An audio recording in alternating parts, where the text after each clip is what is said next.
El estudio de los trastornos del pensamiento y del lenguaje, en especial el delirio, ha sido uno de los grandes pilares de la psicología clínica.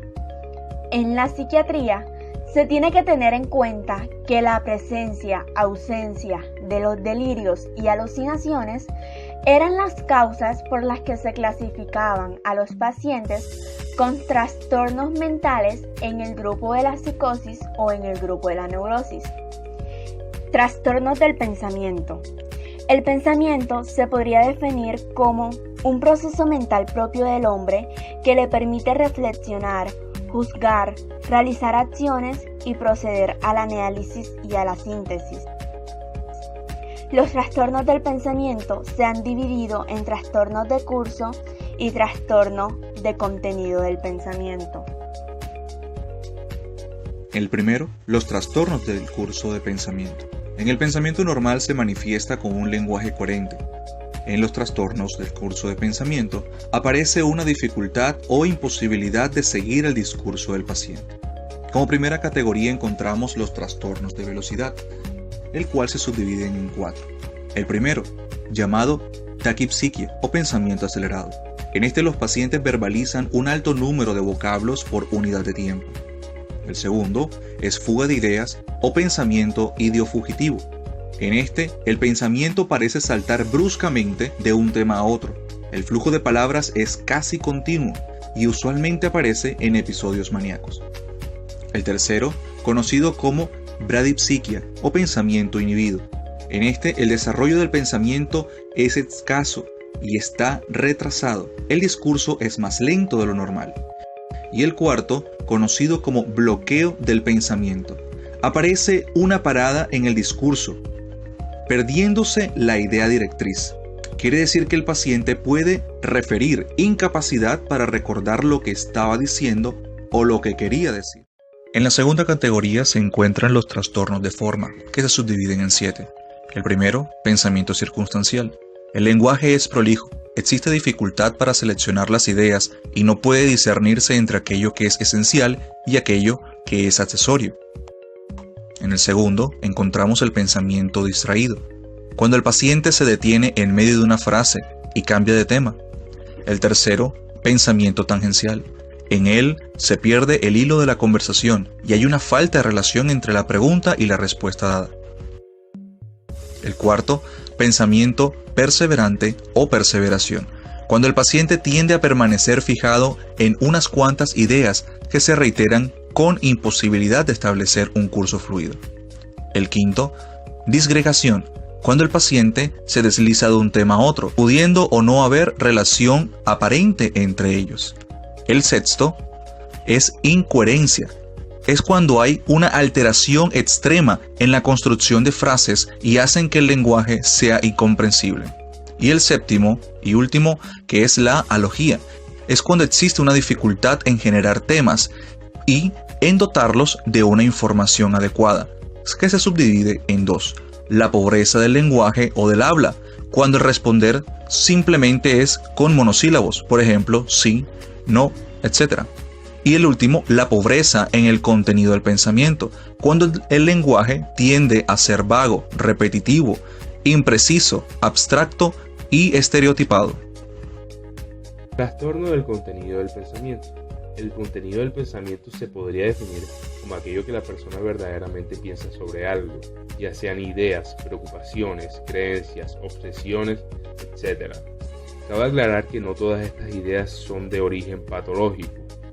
Preocupaciones son temas predominantes y normales en situaciones de estrés para el individuo. Ideas fijas. Se trata de ideas que pueden ser falsas, pero que son corregibles y reversibles. El sujeto no las siente como extrañas o patológicas. Ideas sobrevaloradas. Son aquellas ideas que ocupan un lugar central en la vida de la persona. Existe una importante implicación emocional en estas ideas. Sin embargo, se trata de creencias, más no de convicciones. Ideas obsesivas. Son pensamientos intrusivos, parásitos, repetitivos, egodistónicos, que son propios del trastorno obsesivo-compulsivo. Ideas fóbicas. El sujeto también critica lo absurdo de su reacción. Son ideas incontrolables por la voluntad que provocan la huida o la evitación del objeto o situación temida. Pensamiento mágico.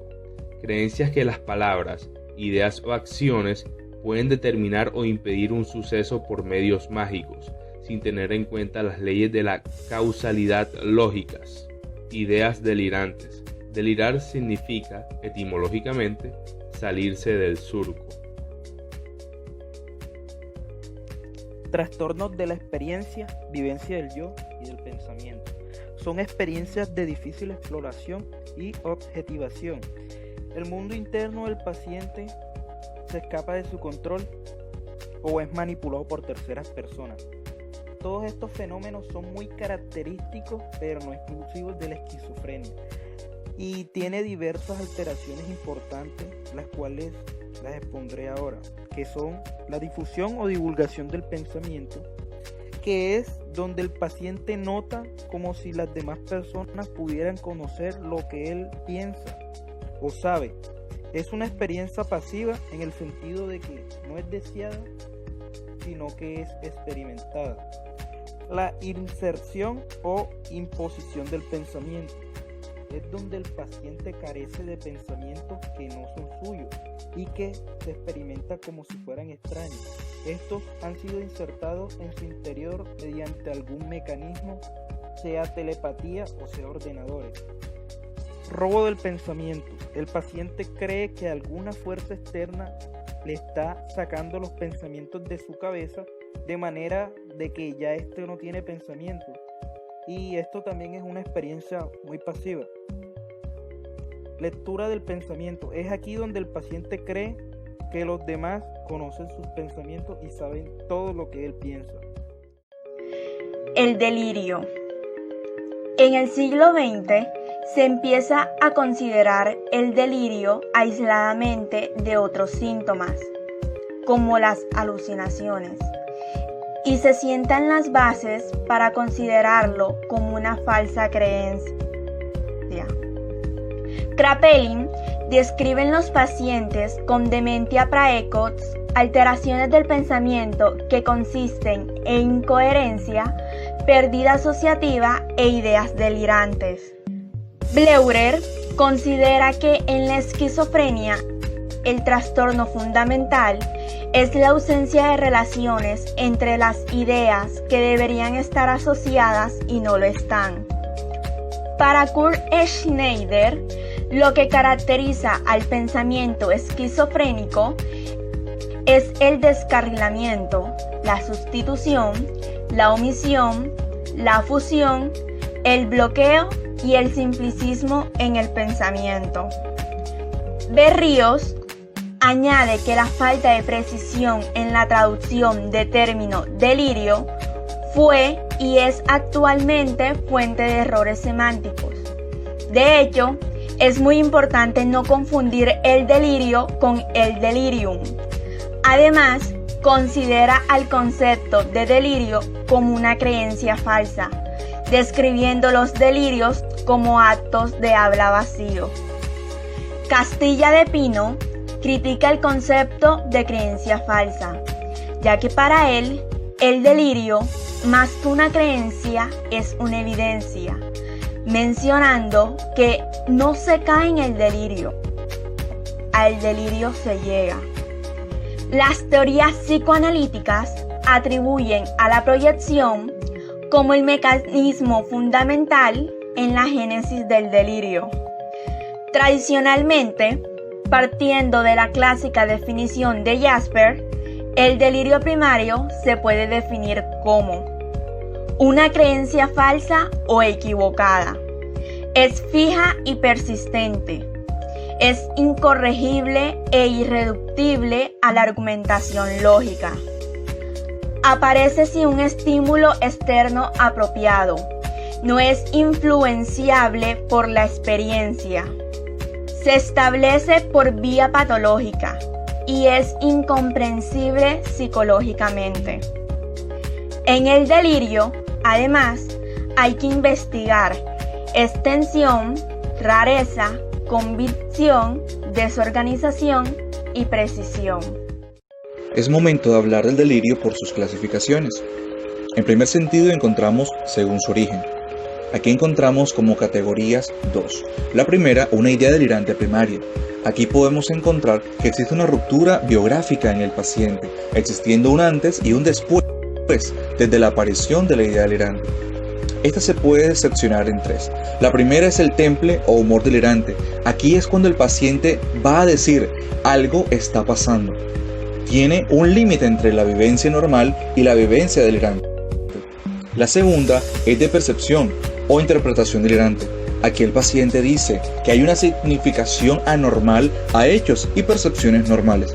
Y el tercero, hay una representación o recuerdo delirante.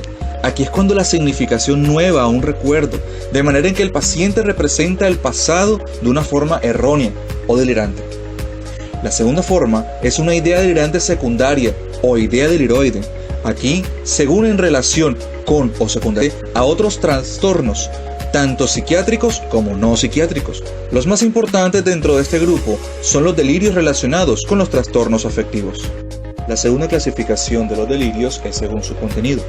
Es necesario comentar que los temas delirantes varían de una cultura a otra. Y eso es muy interesante, ya que muchos de nosotros podríamos conocer estos delirios con tan solo escuchar su nombre.